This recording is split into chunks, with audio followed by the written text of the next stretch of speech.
তালসারীর সমুদ্রে তলিয়ে মৃত্যু হয় অভিনেতা রাহুল অরুণোদয় বন্দ্যোপাধ্যায়ের। টলিগঞ্জে রাহুল বন্দ্যোপাধ্যায়ের মৃত্যু ঘিরে এবার ভেসে যাচ্ছে অভিনেতা প্রসেনজিৎ ব্যানার্জি। ভিডিওটি দেখতে থাকুন, থাকছে সামনে ভয়াবহ তথ্য যা দেখে আপনিও আজ অবাক হতে বাধ্য হবেন। তালসারীর সমুদ্রে শুটিংয়ের মাঝে মর্মান্তিক দুর্ঘটনায় অভিনেতা রাহুল বন্দ্যোপাধ্যায়ের মৃত্যু হয়েছে, সেটা আমরা তো সবাই জানি। কিন্তু প্রত্যক্ষদর্শীদের বিবরণ অনুযায়ী ঘটনার দিন স্থানীয় এক মৎস্যজীবী তার নৌকাতেই রাহুল সহ অন্যদের তুলে এনেছিলেন। ওই মৎস্যজীবী জানিয়েছেন, পরিস্থিতি বোঝার আগেই এই দুর্ঘটনা ঘটে যায়, যা খুবই বেদনাদায়ক এবং এখানে সেই ধারাবাহিক নাটকের প্রোডাকশনের মারাত্মক লেভেলের গাফিলতি ছিল।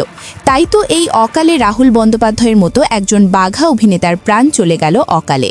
কিন্তু আমরা যদি প্রশ্ন করি রাহুলের মৃত্যু ঘিরে দায় আসলে কার ছিল, তাহলে নির্দ্বিধায় উত্তর আসবে যে নাটকের প্রোডাকশন হাউসের, তাই না দর্শক?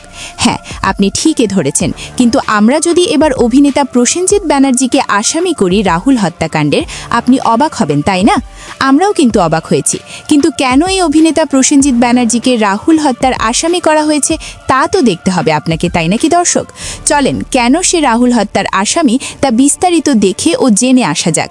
আপনারা হয়তোবা দেখেছেন রাহুলের মৃত্যুর পর পুরো টলিউড নেড়েচড়ে বসেছিল। সেই সাথে নেড়েচেড়ে বসেছিল এই অভিনেতা প্রসেনজিৎ চট্টোপাধ্যায়। তিনি রাহুলের সঠিক বিচারের দাবি নিয়ে লড়াই করেছিলেন আর্টিস্ট ফোরামের পক্ষ থেকে, যা আমরা অনেকেই জানি। কিন্তু আর্টিস্ট ফোরাম হঠাৎ করে চুপ হয়ে গেল কেন, এমন প্রশ্ন দর্শক আপনাদের করা হলে জানি উত্তর দিতে পারবেন না। আসেন আমরা সব ক্লিয়ার করে দিচ্ছি।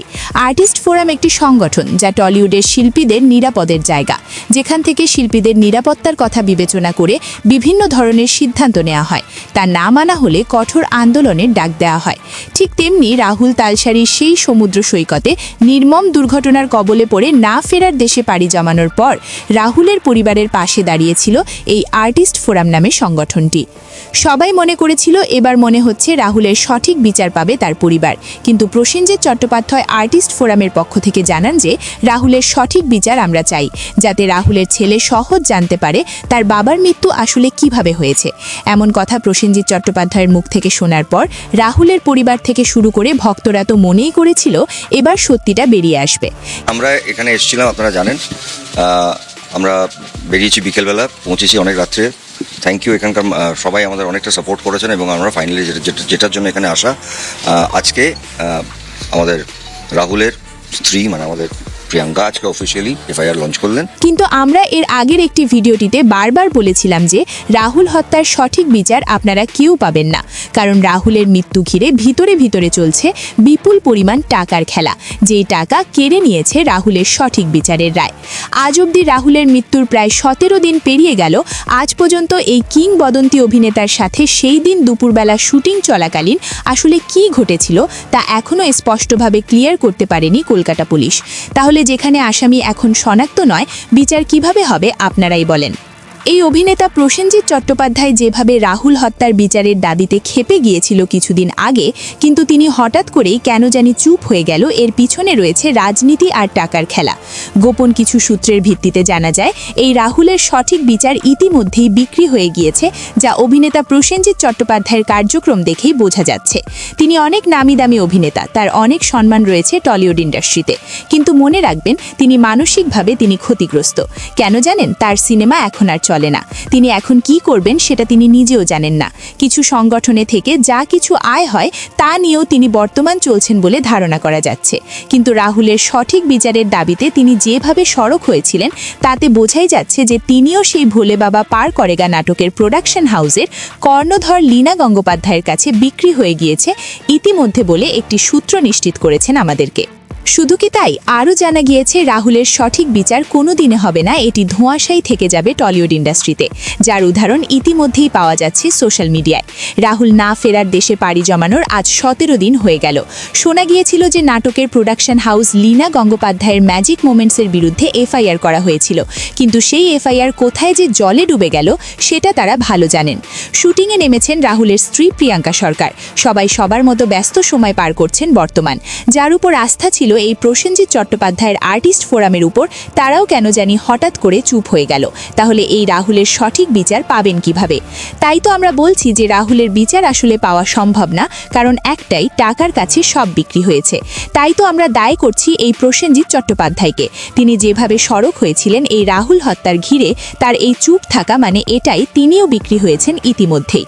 চলেন রাহুলের শুভাকাঙ্ক্ষীরা এখনো বলে সেটা শুনে আসা যাক। তালসারিকে সচরাচর আমরা শুটিং স্পট হিসেবে ভাবি না, তাজপুর, মন্দারমণি এগুলোতেই ভাবি, কারণ এগুলো অপেক্ষাকৃত নিরাপদ সমুদ্র সৈকত। তালসারিতে শুটিং করতে যাওয়া হলো, সেখানে গিয়ে সেটা পারমিশন ছাড়া একটা গোটা ইউনিট বিনা পারমিশনে শুটিং করতে চলে গেল। নায়িকা বেঁচে গেল, ছেলেটি বাঁচল না, চোরাবালিতে তলিয়ে গেল। তাদের একজনের বক্তব্যের সঙ্গে আরেকজনের বক্তব্য স্ববিরোধী। পরিচালক বলছে যে হ্যাঁ শুটিং চলাকালীন হচ্ছিল, পড়ে গেছে জলে, আর একটা পক্ষ বলছে যে শুটিং শেষ হয়ে গেছিল। মাঝে মাঝে আমার মনে হয় নিস্তব্ধতার ভাষাই বোধ হয় সব থেকে জোরালো। নিস্তব্ধতার মতো জোরালো ভাষা অন্য কিছুতে শোনা যায় না। আর মৃত্যু, তারও তো একটা নৈশব্দ আছে, তারও তো একটা ভাষা আছে। রাহুলদার মৃত্যুর পর এই নিস্তব্ধতা আর মৃত্যু নিয়ে অনেক কিছুই ভাবছি। রাহুল অরুণোদয় বন্দ্যোপাধ্যায়, যে তরুণ সিনেমার জগতে প্রথম এসেই বহু মানুষকে আবেগ প্রবণ করে তুলেছিল। চিরদিনই তুমি যে আমার এই সিনেমাটা সেই সময়কার কলেজ পড়ুয়াদের কাছে একটা নস্টালজিয়া ছিল। বাংলা ইন্ডাস্ট্রিতে চিরদিনই তুমি যে আমার সিনেমার রাহুল আর প্রিয়াঙ্কার মতন জুটি খুবই কম এসেছে। এমন একটা ট্র্যাজিক জায়গায় সিনেমাটা শেষ হয়েছিল যে বহু দর্শক কাঁদতে বাধ্য হয়েছিল রাহুল আর প্রিয়াঙ্কার অভিনয় দেখে। কিন্তু কে জানতো মাত্র 18 বছরের ব্যবধানে এরকম এক মুখর প্রতিভাবান অভিনেতা, লেখক আর ইউটিউবের সহজ কথার মাধ্যমে কঠিন কথাকে সহজ করে মানুষের সামনে উপস্থাপন করার কারিগর মাত্র 43 বছরই থামিয়ে দেবেন তার পথ চলা। কিন্তু সত্যিই কি রাহুল অরুণোদয় বন্দ্যোপাধ্যায়ের মতন একজন প্রতিভাবান আর্টিস্টের সাথে এটা হওয়া ছিল? আমার উঠছে প্রশ্ন, বহু প্রশ্ন। সোশ্যাল মিডিয়া জুড়ে ঝড় বয়ে গিয়েছে। তার সহ অভিনেতা অভিনেত্রীরা অনেক প্রশ্ন তুলেছেন। বাংলা ইন্ডাস্ট্রি নিয়ে অনেক কানাঘুষো কথা আমরা এর আগে শুনেছি। ইন্ডাস্ট্রির হাল হকিকত যে কি সেই বিষয় নিয়ে অনেক প্রশ্ন উঠেছে। কিন্তু এবার যেন সমস্ত কিছু ভেঙে হাড় জিরজিরে হয়ে পড়া বাংলা ইন্ডাস্ট্রির ভয়াবহ কুরুচিকর মুখটা আমাদের সামনে ভেসে উঠল। আর সহ অভিনেতারা প্রত্যেকেই বিষয়টা নিয়ে সামনে এসেছেন। কি হয়েছে তার সাথে এটা জানতে চায় সকলে। ম্যাজিক মোমেন্টসে আমি এখন 1.5 বছর ধরে লাস্ট চিরসখা করছিলাম, এবং তারপরে আমি ভোলে বাবা পারপারেগার সেকেন্ড সিজন যেটা শুরু হয় সেটাতে আমি রাহুলের শাশুড়ি মা করতাম।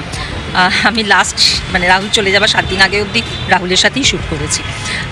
আর ওদের আগের প্রোডাকশনও আমি করেছি। কিন্তু আমার মনে হয়েছিল যে যখন রাহুল চলে গেল তখন এত পরস্পর বিরোধী মত, যেন রাহুল এবং আর্টিস্ট হিসেবে রাহুলই নিজে চলে গিয়েছিল, জলের ভেতর চলে গেছিল, কোনো ওই চেয়েছিল ড্রোন শট। কিন্তু আমরা তো এত বছর কাজ করে এটুকু জানি যে একটা ড্রোন শট বা একটা জিমিজিপ শটের জন্য আলাদা টেকনিশিয়ানস লাগে। তো তাদের কলকাতা থেকে নিয়ে যাওয়া হয়েছিল। ক্যামেরাম্যানই কিন্তু ড্রোন আর জিমিজিপ দুটোই চালাতে পারে না। তো একজন আর্টিস্ট চেয়েছিল এই কথাগুলো, এত পরস্পর বিরোধী, এবং একটা চিত্রনাট্যের একটা লাইনও এদিক ওদিক করা যায় না। সেখানে চিত্রনাট্য ছিল না, হঠাৎ ও বললো আমি জলে নামবো। তখন আমার মানুষ হিসেবে এবং শিল্পী হিসেবে মনে হয়েছিল যে এটার একটা প্রোটেস্ট করা দরকার। এত কিছু শোনার পর রাহুলের বিচার হয়তোবা আর পাবে না কেউ, তবে আজ বলে যেতে চাই রাহুল বেঁচে আছে রাহুলের ভক্তদের হৃদয়ে। সত্য কিন্তু কোনোদিন চাপা থাকে না, সেটা একদিন না একদিন ঠিক বেরিয়ে আসবে। ঠিক তেমনি রাহুলের সঠিক বিচারের দাবি নিয়ে শেষ করছি আজকের এই ভিডিওটি। সবাই ভালো থাকবেন, সুস্থ থাকবেন, এবং রাহুলের সঠিক বিচার আসলে কি বিক্রি হয়ে গিয়েছে কিনা এই প্রসেনজিৎ চট্টোপাধ্যায়ের মতো মানুষের কারণে, এই বিষয়ে জানিয়ে দিন আপনাদের মূল্যবান মতামত আমাদেরকে কমেন্ট করে। আমরা শেষ অবধি লড়াই করে যাব এই রাহুল হত্যার সঠিক বিচারের রায় চেয়ে। আমরা এই ভিডিওটিতে যা বলেছি তার সত্যি কথাগুলো আজ তুলে ধরার চেষ্টা করেছি আপনাদের সামনে। এতক্ষণ ছিলেন ট্রেন্ডস নিউজ 69 ইউটিউব চ্যানেলের সাথে। দেখা হবে নতুন কিছু নিয়ে আগামী ভিডিওতে। ধন্যবাদ।